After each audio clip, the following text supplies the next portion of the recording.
En este video vamos a dar inicio al nuevo tema que es operaciones vectoriales. ¿Ok? ¿A qué se refieren las operaciones vectoriales? Cuando nosotros realizamos ya el diagrama de cuerpo libre, nosotros vamos a ver que en dicho diagrama yo voy a tener varias fuerzas, pero yo debo calcular la fuerza resultante que está actuando sobre el cuerpo. ¿Cómo calculo yo esa fuerza resultante? Pues usando las famosas operaciones vectoriales. Pero para yo poder desarrollar estas operaciones vectoriales, todas las fuerzas tienen que estar reflejadas sobre el eje X y el eje Y. Por lo tanto, cuando yo tenga alguna fuerza que esté en entre algún cuadrante en específico, es decir, que tengo una fuerza acá o tengo una fuerza por acá o una por acá o una por acá, ya sea en el primero, en el segundo, en el tercero, en el cuarto cuadrante, yo tengo que descomponer esa fuerza en sus respectivas subcomponentes X y Y. Sin embargo, en algunas ocasiones vamos a tener fuerzas que van a estar actuando directamente sobre el eje X o el eje Y. ¿Ok? Por lo menos aquí, en este grafiquito les puse la fuerza 3 está actuando sobre el eje X netamente y F4 está actuando netamente sobre el eje Y.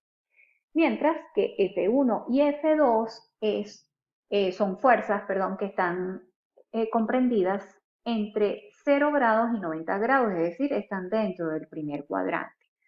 Como yo no puedo trabajar F1 dentro de mi sumatoria porque resulta que F1 no está ni sobre X ni sobre Y, yo tengo que descomponerlas. ¿Cómo las descomponemos? Como vimos el lapso pasado cuando trabajamos eh, velocidad en el plano, movimiento en el plano de velocidad constante. Simple y llanamente, donde está la flecha, yo voy a trazar líneas pespunteadas que van a ir hasta los respectivos ejes X y Y. Y justo donde corten esas líneas pespunteadas, yo voy a tener las componentes de dicha fuerza. Por lo menos acá, esta fuerza 1, yo voy a tener aquí la componente de F1 en X y aquí voy a tener la componente de F1 en Y.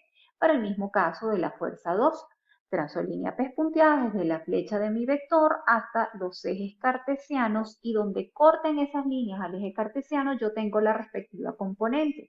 Por lo menos acá, donde corta esta línea pespunteada en X, yo voy a tener entonces acá mi componente de la fuerza 2 del eje X. Y donde corta en Y voy a tener mi componente de F2 en el eje Y.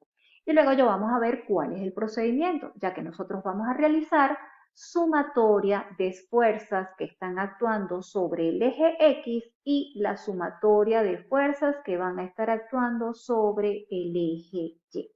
Entonces, primero que nada, para poder trabajar las operaciones vectoriales, nosotros vamos a realizar nuestro diagrama de cuerpo libre según lo explicado en el video anterior. Establecemos eje X paralelo a la superficie de apoyo y el sentido de los ejes X y Y va a ser el convencional, es decir, X a la derecha positivo y Y hacia arriba positivo.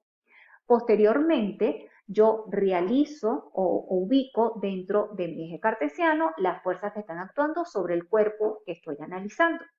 Una vez que yo realizo eso, entonces voy a proceder a descomponer aquellas fuerzas según el sistema cartesiano. Es decir, vamos a tener todas las fuerzas ubicadas en mi eje X y en mi eje Y. Aquellas fuerzas que no están actuando directamente en dichos ejes, sino que están de forma intermedia a esos ejes, ya sean X positivo, Y positivo o en cualquier cuadrante para concretar, yo voy a establecer las subcomponentes de dichas fuerzas. Una vez que yo tenga todas las componentes de dichas fuerzas, entonces yo voy a proceder a realizar las sumatorias de fuerzas en el eje X y la sumatoria de fuerzas en el eje Y. ¿Cómo lo voy a hacer? Pues eso va a ser una regla general para operaciones vectoriales. ¿Qué voy a hacer? Voy a considerar sumatoria de las fuerzas que están actuando en el eje positivo menos todas las fuerzas que estén actuando en el eje negativo, ya sea para X o sea para Y. Aquí les pongo como por ejemplo, les pongo el ejemplo de la sumatoria basada en este diagrama. Tengo una fuerza 1 que la descompongo en X y en Y, tengo mi fuerza 2 que la descompongo en X y en Y, la fuerza 3 está actuando netamente en el eje X y la fuerza 4 netamente en el eje Y. Entonces, analizo primero que nada la sumatoria de fuerzas en el eje X. ¿Qué fuerzas tengo ubicadas ya en el eje X? Voy a tener ahí F1X, que va a ser esta que tengo yo aquí, ¿ok? Entonces pongo F1X, más, ¿qué otra fuerza tengo yo en el eje X positivo? Tengo a F2X, entonces pongo más F2X.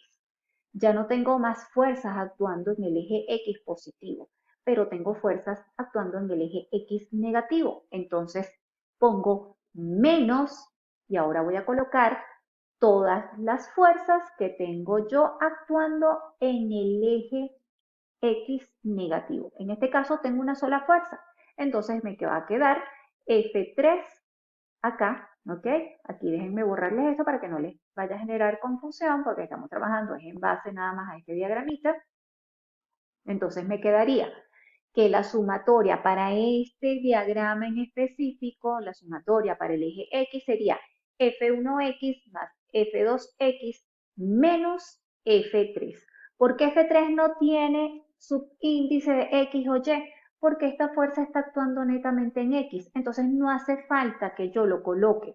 También es válido decir que esto es F3X y F3Y vale 0 porque F3 no tiene componentes en Y, ¿ok? Veamos ahora el análisis de las fuerzas en Y. Voy a considerar fuerzas que están actuando sobre el eje Y positivo menos las fuerzas que estén actuando en el eje Y negativo. ¿A quiénes tengo yo en eje Y positivo? Voy a tener F1X, porque como pueden ver, cuando yo descompuse acá F1 en sus componentes X y Y, aquí me quedó una fuerza 1 positiva en el eje Y. Al igual que para la fuerza 2, entonces me queda que la sumatoria de fuerzas en Y va a ser igual a F1Y más F2Y. ¿Ok? Recuerden, estas dos fuerzas quedaron en el eje Y positivo. Entonces yo sumo las fuerzas que están actuando en Y positivo y le voy a restar todas las fuerzas que estén actuando en Y negativo. ¿Qué fuerzas están actuando en Y negativo? Solamente tengo F4, entonces voy a colocar menos F4. Dado el caso que yo tuviese acá otra fuerza, simple y llanamente pongo menos y pongo la fuerza que también esté allí en dicho eje, al igual que hubiese ocurrido en el caso de X. Si tengo más fuerzas en el eje Y, simple y llanamente sigo colocando menos, ¿ok? No vayan a colocar acá más, porque recuerden que si están en el eje Y, es siempre con el signo negativo, porque ya el signo negativo me va a indicar a mí que esa fuerza está en el eje Y. Entonces, una vez que yo ya tengo establecido esto y yo desarrollo esta suma algebraica, ¿ok? Yo voy a obtener un valor de Fx y voy a obtener un valor de Fy. Cuando yo obtenga esos valores de Fx y Fy, yo voy a poder calcular cuál es la fuerza resultante, porque resulta que esta Fx y esta Fy son las componentes rectangulares de la fuerza resultante, es decir, el vector resultante. ¿Qué quiere decir eso? Que cuando yo realice la sumatoria algebraica de Fx y Fy, yo, según los signos que yo obtenga con X y, con Fx y Fy, yo voy a poder inferir en qué cuadrante va a estar actuando la fuerza resultante sobre ese cuerpo. Eso lo vamos a ver con más detalle en la siguiente lámina. Por lo pronto, vamos a terminar de concretar acá cómo se va a calcular la fuerza resultante. Como yo puedo obtener Fx y Fy a través de la sumatoria de fuerzas en cada eje, entonces yo puedo calcular la fuerza resultante a través de Pitágoras. Porque si yo tengo aquí esta fuerza resultante, yo sé que voy a tener acá una fuerza en X y una fuerza en Y. ¿Cómo puedo calcular yo entonces el valor de esta fuerza? Si conozco a esta y conozco a esta, yo puedo ver aquí que tengo un triangulito. Y como les dije yo en el tema de movimiento en el plano de velocidad constante, yo esta fuerza que está acá la puedo proyectar hasta acá para cerrar mi triángulo. Entonces, al cerrar yo mi triángulo, que me va a quedar entonces aquí, en el caso de este diagrama, sería FY, yo puedo por Pitágoras calcular fuerza resultante, porque la fuerza resultante es la hipotenusa de este triángulo.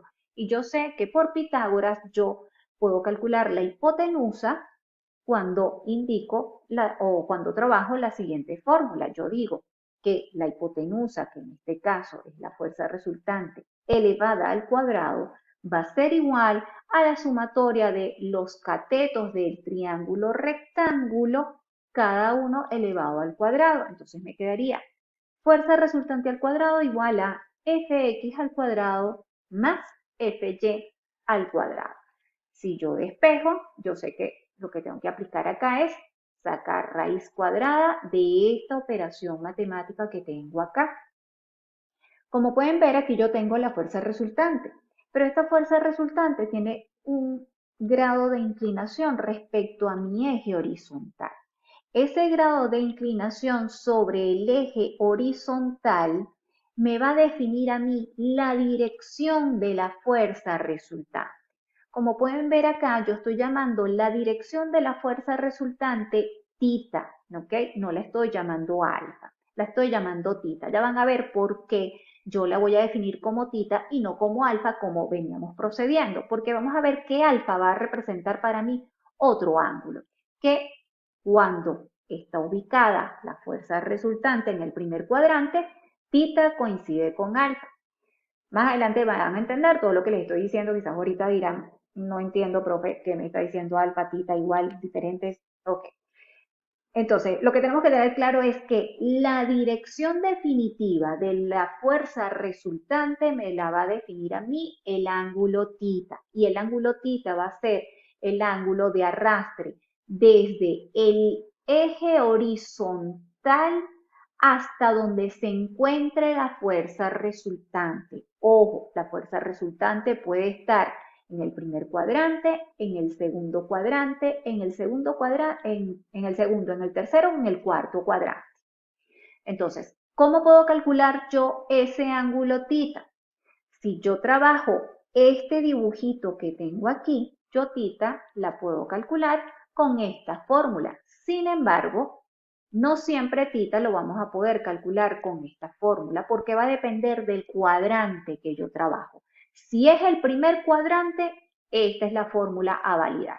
Sin embargo, veamos más adelante cómo vamos a trabajar cada cuadrante. Entonces, primero que nada, antes de entrar en detalle con los cuadrantes, veamos cómo puedo expresar yo los resultados cuando estoy trabajando operaciones vectoriales. Cuando yo trabajo operaciones vectoriales, yo puedo expresar los resultados de dos formas, ya sea coordenadas polares o coordenadas rectangulares. Las coordenadas rectangulares es las que hemos venido trabajando, que en este caso es Fx y Fy. ¿Cómo calculo Fx? Como la sumatoria algebraica de las fuerzas que van a estar actuando sobre el eje X, es decir, fuerzas sobre el eje X positivo menos fuerzas sobre el eje Y negativo. Igualmente, la fuerza Y la calculo como la sumatoria algebraica de las fuerzas que actúan sobre dicho eje, es decir, sumatoria de fuerzas en el eje Y positivo menos las fuerzas que están actuando en el eje Y negativo. Con eso yo obtengo estos dos valores. ¿Cómo lo expresaría? De la siguiente forma. Yo coloco acá fuerza resultante igual, paréntesis, el primer valor que voy a colocar es el valor de Fx, luego coma, el valor de Fy. Tal cual como cuando nosotros colocábamos un punto dentro del plano cartesiano y nosotros designábamos que ese punto, la primera variable en paréntesis es x, coma, y luego y, igualito lo vamos a expresar porque resulta que esto es una representación de un vector en forma de coordenadas rectangulares. Ahora hay otro parámetro a utilizar para expresar los resultados, que es el que nosotros vamos a utilizar, que es las coordenadas polares. Entonces, primero que nada, la fuerza resultante, ¿ok? Vamos a definir que la F va a ser igual a La fuerza resultante en magnitud